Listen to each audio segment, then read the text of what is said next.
Hello, all you wonderful people out there, and welcome back to my media museum. Today, I figured we'd look at something a little different. The Executioner series of books by Don Pendleton. He wrote 39 of these if you count the 1977 Word Book Technical Manual on History of the series, but I don't count that one, so he wrote 38 of these that I have here to show you today. And we're just going to look over the covers. You know, we're not going to go into any kind of crazy detail or nothing, but there's a lot of great artwork on these covers. And I bought all these one day from a guy out at the local flea market. Got a real great deal on the whole run of the series, and sat on them for quite a while before I ever got around to reading any of them. But I had an hour lunch with nobody to spend it with at my last job, so I started reading through these, and I made it through up to number 24 before moving on. And they were quite enjoyable. I enjoyed them very much.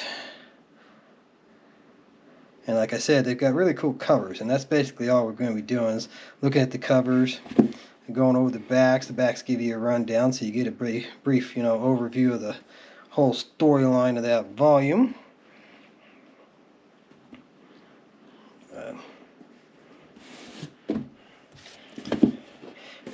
I couldn't tell you which one of these was my favorite because reading them all, they kind of blur together when you read them back to back to back like I did.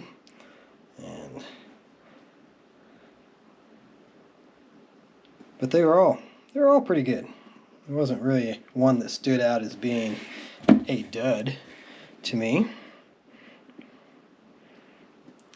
And I guess Don Pendleton passed away at the age of 67 in 1995. He wrote some other series.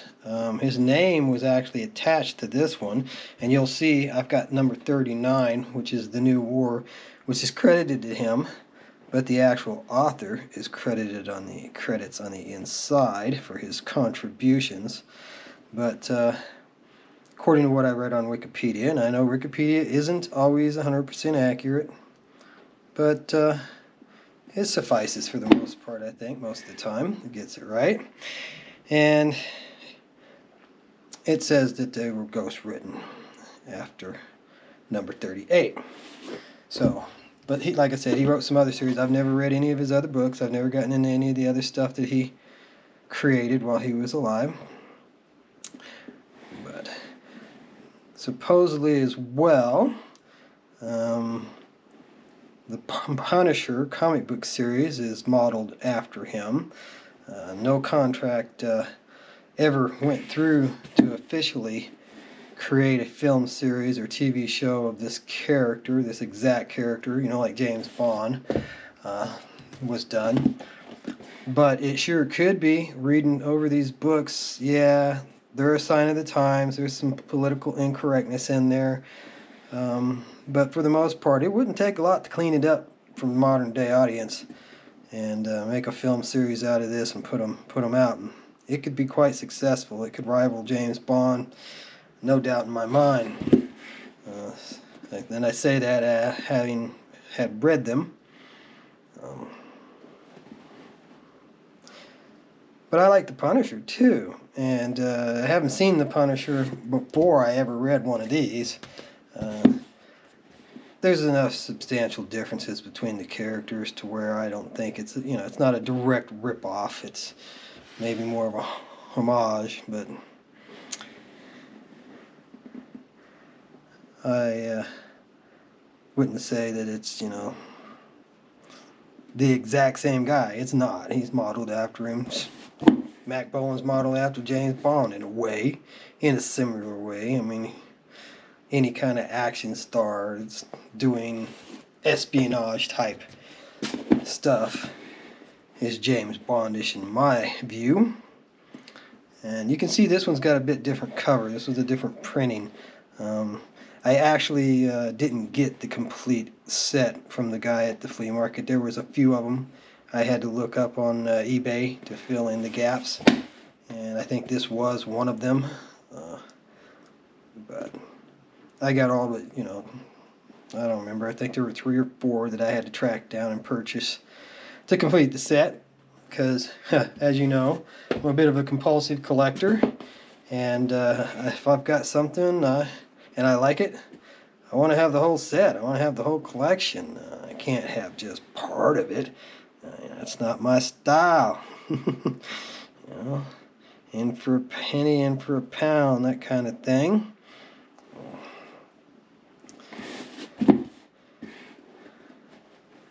But yeah, I can tell you one thing that I remember from having read these is if you were a woman, you wanted to stay the heck away from Mr. Mack Bolan. He was the kiss of death, let me tell you. He didn't kill him, but they were always tracking him down, and just about any woman that helped him out or had any connection with him.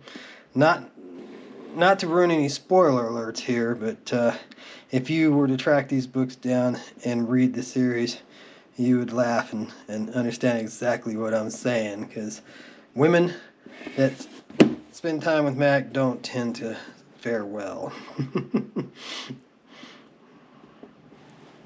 Most of his contacts don't either, for that matter. It's not just the women, the old army buddies, contacts. There's a couple that carry through all of the stories, all of the series, but most of the time you help out the executioner, it's going to cost you your life. But yeah, I just really love the covers. The covers on the books are action-packed and fun, and I figured it'd be neat to document them and have them in a video form.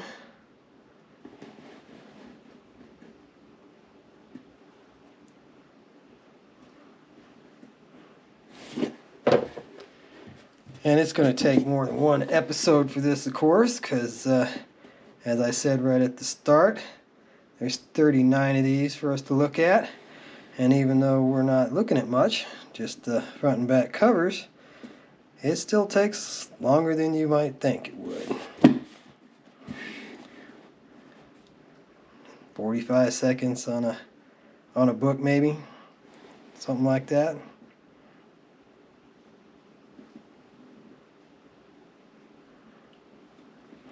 Yeah, not long enough for anyone to count them, to read them either, unless you're a heck of a speed reader.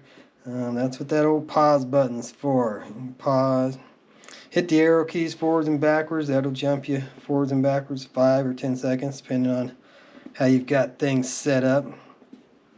That can come in immensely handy on YouTube videos. I'm always skipping back, or more than anything, skipping back. What did he say? What was that there?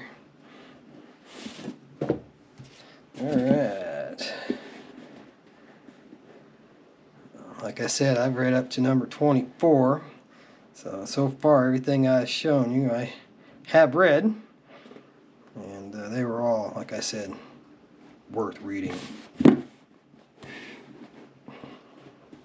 But bear in mind, not to get into politics or anything at all. I want to keep this a happy place, a joyful place, free from any BS.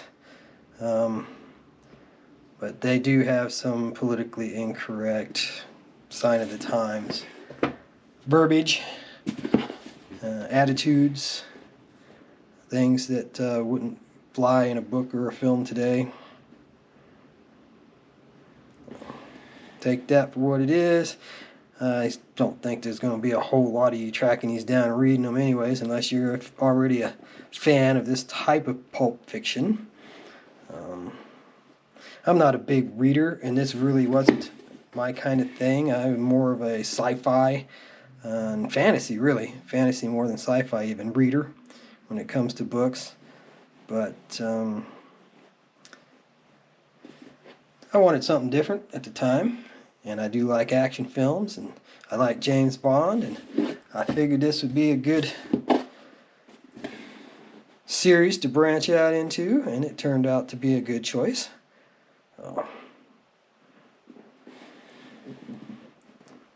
If this is your kind of thing, You can find pretty much all these on eBay, I do believe. That's, like I said, how I filled in a couple of holes. So if I can fill in a few holes, I'm sure that, ooh, sorry, that's probably a little loud. I'm sure somebody could probably build an entire collection off of them, off of eBay. A lot to say on the back of this one. Some of them are kind of brief. Some of them almost take up the whole back. But yeah, we're up to number 17 here. So we're coming along. Jersey Guns. Oh yeah, I remember that one pretty good actually. Yeah. And this is the first one where we get to see a picture of Don, Mr. Pendleton.